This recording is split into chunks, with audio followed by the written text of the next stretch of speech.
Brought to you by Vigor, co-powered by Sensodyne and Vimal. ಬಾಯಲ್ಲಿ ಹೇಳಿ ಕೇಸರಿ. Associate sponsor UltraTech cement.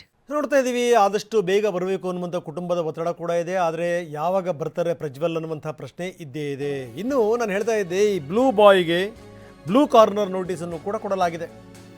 ಈ blue corner notice ಅಂತಂದರೆ ಎಲ್ಲಿ ಹೋಗ್ತಾರೆ, ಏನು ಎತ್ತ, ಏನು ಮಾಡ್ತಾರೆ, ಯಾರ ಜೊತೆ ತಿರುಗ್ತಾ ಇದ್ದಾರೆ, ಯಾವ ಜೊತೆ ಸಂಪರ್ಕದಲ್ಲಿದ್ದಾರೆ, ಎಲ್ಲವೂ ಕೂಡ ಇರುತ್ತೆ.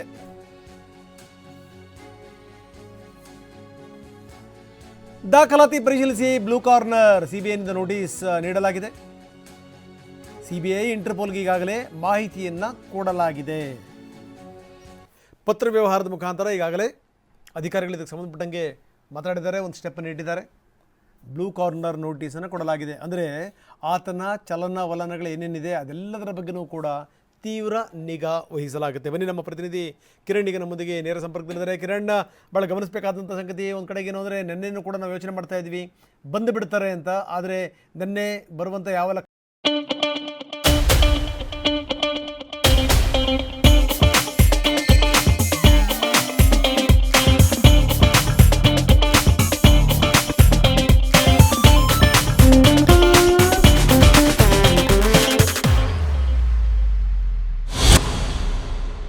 ಕೂಡ ಕಾಣಲಿಲ್ಲ ರಾತ್ರಿ ತನಕ. ಆದರೆ ಇವತ್ತು ನಾಳೆ ನಾಡಿದ್ದು ಕೂಡ ಬರುವಂಥ ಸಾಧ್ಯತೆಗಳು ತುಂಬ ಕಡಿಮೆ.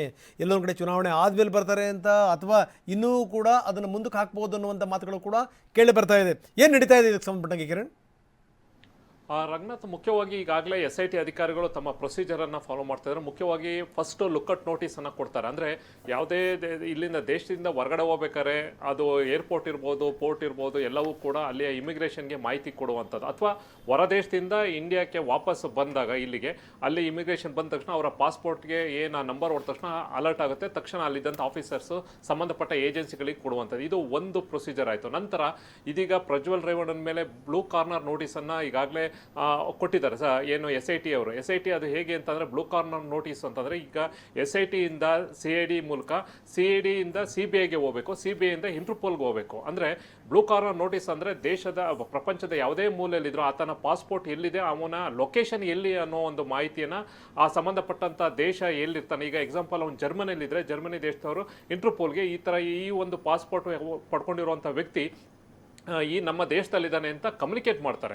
ಈಗ ಅದಕ್ಕೆ ಸಂಬಂಧಪಟ್ಟಂತೆ ಫಸ್ಟು ಇಲ್ಲಿಯ SIT ಅಧಿಕಾರಿಗಳು CID ಮೂಲಕ CBIಗೆ ಒಂದು ಮೇಲ್ ಮೂಲಕ ಈಗಾಗಲೇ ಅದನ್ನು ಕಮ್ಯುನಿಕೇಟ್ ಮಾಡಿದ್ದಾರೆ. ಇನ್ನು CBI ಅಧಿಕಾರಿಗಳು ಪತ್ರ ಅಂದರೆ ಅಷ್ಟಕ್ಕೆ ಆಗಲ್ಲ, ಅವರು ಇಂಟರ್ಪೋಲಿಗೆ ಕಳಿಸ್ಬೇಕು ಅಂದಾಗ ಕೆಲವೊಂದು ಡಾಕ್ಯುಮೆಂಟ್ಸ್ ಬೇಕು. ಡಾಕ್ಯುಮೆಂಟ್ಸ್ ಅಂದರೆ ಆತನ ಯಾರು, ಪ್ರಜ್ವಲ್ ರೇವಣ್ಣ ಯಾರು, ಆತನ ಮೇಲೆ ಏನೇನು ಕೇಸ್ ಇದೆ ಎಲ್ಲವೂ ಕೂಡ ಡೀಟೇಲು, ಆತ ಅಕ್ಯೂಸ್ಡು, ಏನಕ್ಕೆ ಅಕ್ಯೂಸ್ಡು, ಈ ಕೇಸಿನ ಸಂಪೂರ್ಣ ಮಾಹಿತಿಯನ್ನು ತಗೊಂಡ ನಂತರ ಅದನ್ನು ಅವರು ಮುಂದೆ ಅಂದರೆ ಇಂಟರ್ಪೋಲ್ಗೆ ಫಾರ್ವರ್ಡ್ ಮಾಡ್ತಾರೆ. ಅಂದರೆ ಇಂಥ ವ್ಯಕ್ತಿ ಇಂಥ ಪಾಸ್ಪೋರ್ಟಲ್ಲಿ ನಮ್ಮ ದೇಶದಿಂದ ಹೊರಗಡೆ ಹೋಗಿದ್ದಾನೆ, ಅವನ ಲೊಕೇಶನ್ ಐಡೆಂಟಿಫೈ ಮಾಡಿ ಅಂತ.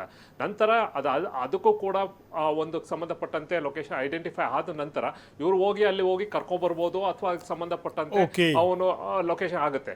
ಇದು ಈ ಒಂದು ಪ್ರೊಸೀಜರನ್ನು ಇದೀಗ SIT ಅಧಿಕಾರಿಗಳು ಮತ್ತು CBI ಕೂಡ ಈಗಾಗಲೇ ಸಂಬಂಧಪಟ್ಟಂತೆ ದಾಖಲಾತಿಗಳನ್ನ ತರಿಸ್ಕೊಂಡಿದೆ. ಕಿರಣ್, ಧನ್ಯವಾದ ಮಾಹಿತಿಗೆ. ಆದರೆ ಎಷ್ಟು ತಡವಾಗುತ್ತೋ ಬರೋದು ಅಷ್ಟು ಮುಜುಗರ ಗ್ಯಾರಂಟಿ. ಅವ್ರಿಗೂ ಕೂಡ ಮುಜುಗರ, ಕುಟುಂಬಕ್ಕೂ ಕೂಡ ಮುಜುಗರ, ಇನ್ನು ಪಕ್ಷಕ್ಕೂ ಕೂಡ ದೊಡ್ಡ ಮುಜುಗರವೇ. ಒಂದು ಲೆಕ್ಕದಲ್ಲಿ ಏನಂದರೆ ಸಮಾಜನೇ ಇದರ ಬಗ್ಗೆ ದೊಡ್ಡ ಮಟ್ಟದಲ್ಲಿ ಮಾತಾಡ್ತಾ ಇದೆ. ಇಂಥ ಸಂದರ್ಭದಲ್ಲಿ ಏನಂದರೆ ಇನ್ನೂ ಎಷ್ಟು ತಡ ಆಗ್ತಾ ಇದೆ ಅನ್ನುವಂಥದ್ದು ಒಂದು ಪ್ರಶ್ನೆ. Brought to you by Vigor, co-powered by Sensodyne and Vimal. ಬಾಯಲ್ಲಿ ಹೇಳಿ ಕೇಸರಿ. Associate sponsor UltraTech cement.